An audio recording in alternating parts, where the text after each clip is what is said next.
চট্টগ্রাম রপ্তানি প্রক্রিয়াকরণ অঞ্চল ইপিজেড এলাকার একটি কারখানায় ভয়াবহ আগুন লেগেছে।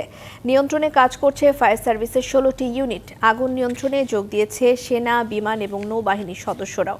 দুপুর 2টার দিকে Adamas cap and textile limited নামের কারখানাটিতে আগুন লাগে। 9তলা ভবনটির 8ম তলা থেকে আগুন ছড়িয়ে পড়ে। প্রচুর দাহ্য পদার্থ থাকায় দ্রুত তা ছড়িয়ে পড়তে থাকে। খবর পেয়ে আগুন নিয়ন্ত্রণে যোগ দেয় ফায়ার সার্ভিসের 16টি ইউনিট। পরে যোগ দেয় সেনাবাহিনী, বিমান বাহিনী এবং নৌবাহিনীর সদস্যরা। ফায়ার সার্ভিসের এক সদস্য আহত হওয়ার খবর পাওয়া গেছে। ভবনটিতে 5 শতাধিক শ্রমিক ছিল বলে জানা গেছে। আগুন নিয়ন্ত্রণের পাশাপাশি শ্রমিকদের নিরাপদ জায়গায় সরিয়ে নেওয়ার চেষ্টা চলছে, তবে এখনও আগুন লাগার কারণ জানা যায়নি। চট্টগ্রাম ইপিজেডের কারখানার আগুনের খবর জানাতে সরাসরি যুক্ত হচ্ছেন সহকর্মী শহীদুল ইসলাম। শহীদ, জানাবেন যে আগুন নিয়ন্ত্রণে কতক্ষণ সময় লাগতে পারে? সেই সাথে আমরা এর আগের সংবাদে দেখছিলাম কালো ধোঁয়া একদম ছেয়ে গেছে বিল্ডিং। শুনবো আপনার কাছ থেকে।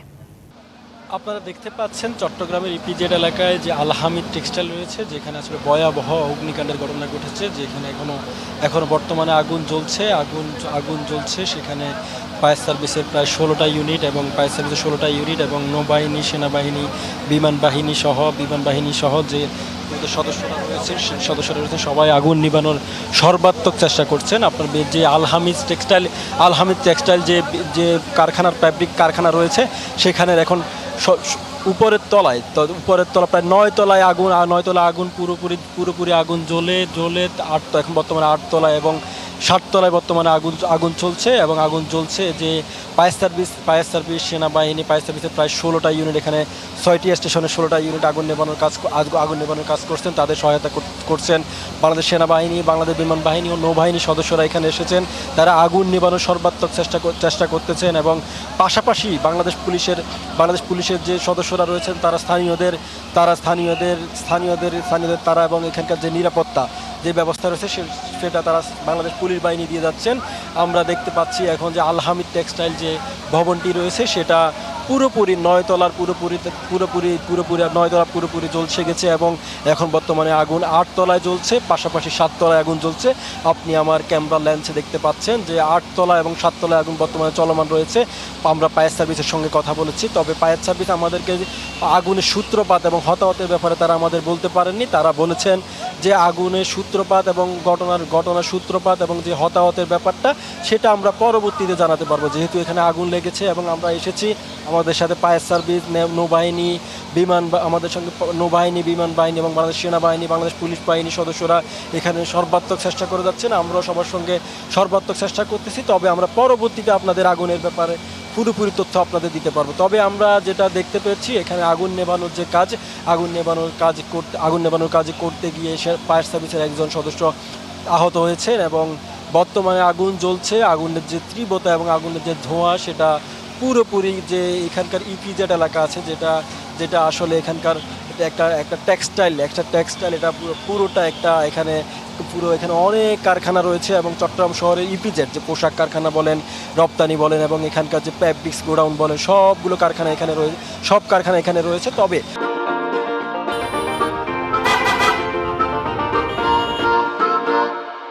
আল হামিদ যে টেক্সটাইল ভবনে আগুন লেগেছে, আপনারা দেখতে পাচ্ছেন তার উত্তর পাশ এবং দক্ষিণ পাশ এবং পূর্ব এবং পশ্চিমে তেমন কোনো বহুতল ভবন নেই। তবে সে হিসেবে একটু আগুন এখনও ওই ভবনে জ্বলছে। পার্শ্ববর্তী কোনো ভবনে এখনও আগুন ছড়িয়ে যেতে বা ছড়িয়ে যাওয়ার যে সম্ভাবনা রয়েছে সেটা হয়তো পরবর্তীতে দেখা যেতে পারে। তবে পার্শ্ববর্তীতে উত্তর, দক্ষিণ এবং পূর্ব এবং পশ্চিম সাইডে যে বিল্ডিং বহুতল কোনো ভবন নেই। তবে ছোট যে ভবনগুলো রয়েছে সেগুলো বিল্ডিংয়ের ঠিক পেছনের অংশে ছোট কিছু ভবন রয়েছে। সেই দিকে আমরা যে আগুনের তীব্রতা এবং আগুন যে জ্বলতেছে, জ্বলার সাথে আগুনের বিল্ডিংয়ের যে গ্রিল রয়েছে, সেগুলো খুলে নিচে পড়তেছে এবং প্রচুর পরিমাণে গ্লাস ভাঙা এবং ভেতর থেকে অনেক জিনিসপত্র এখানে উড়ে আসছেন। সেই হিসেবে ফায়ার সার্ভিস, সেই সব বিভিন্ন বাহিনীর সদস্যরা, এখানকার গণমাধ্যম কর্মী এবং তারা ছাড়া গণমাধ্যম কর্মীদেরও খুব একটা কাছে যেতে পারছেন না গণমাধ্যম কর্মীরা। তার কারণ আগুনের যে তীব্রতা অনেক প্রচণ্ড গরম এবং পাশাপাশি এখানে যে বিল্ডিং থেকে প্রচুর পরিমাণে জিনিসপত্র নিচে পড়তেছে, তার মধ্যে গ্লাস ভাঙ্গা রয়েছে এবং বিল্ডিংয়ের যে গ্রিলগুলা নিচে আস্তে আস্তে পড়ে যাচ্ছে এবং যেহেতু নবমতলা পুরোটা জ্বলে গেছে এবং 8তলা এবং 7তলা এখন বর্তমানে আগুন জ্বলছে। পরবর্তীতে পর্যায়ক্রমে আস্তে আস্তে নিচতলার দিকে আগুন আস্তে আস্তে নিচে নেমে যাচ্ছে।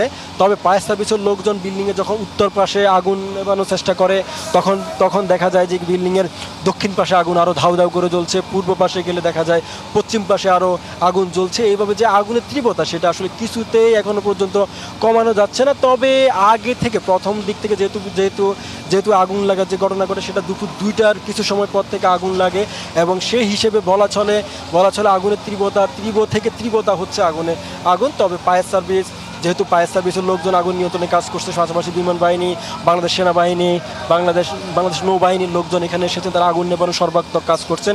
আমরা দেখেছি নৌবাহিনী কর্মকর্তা, নৌবাহিনীর সদস্যরা এবং সেনাবাহিনীর কর্মকর্তারা এবং সদস্যরা অক্লান্ত পরিশ্রম করে যাচ্ছেন আগুন নেভানোর জন্য। তারা ফায়ার সার্ভিসের লোকজনের সঙ্গে তারা জীবনের রিস্ক নিয়ে বিল্ডিংয়ের খুব কাছাকাছি এলাকায় গিয়ে এবং বিল্ডিংয়ের সামনে পেছনে উত্তর এবং পশ্চিম পাশে লোকজন গিয়ে তারা আগুন নেভানোর যে কাজ সেটা করছেন। তবে আমরা যেহেতু পুরোটা একটা টাউন এরিয়া, পুরোটা গার্মেন্টস টাউন এরিয়া, সেই হিসেবে এখানে অনেক